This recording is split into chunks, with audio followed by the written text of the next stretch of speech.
مرحبا بكم في قناة الوعي السياسي.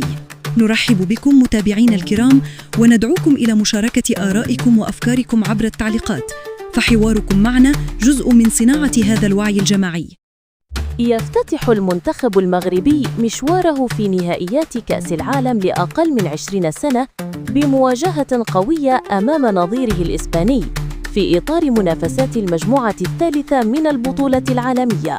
وتجرى هذه القمة الكروية على أرضية ملعب خوليو مارتينيز برادانوث بالعاصمة التشيلية سانتياغو، وهو الملعب الوطني سابقاً والذي يتسع لحوالي 46 ألف متفرج، ليكون مسرحاً لموقعة كروية تعد بالكثير من الإثارة.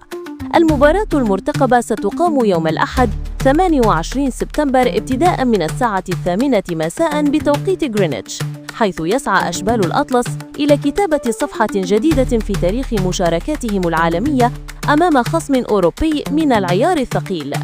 أما بخصوص النقل التلفزيوني، فسيتابع عشاق الكرة المستديرة هذا اللقاء عبر شبكة بي إن سبورتس، إضافة إلى البث المباشر عبر المنصة الرسمية للفيفا، ما يتيح للجماهير في مختلف أنحاء العالم متابعة تفاصيل هذه المواجهة المنتظرة.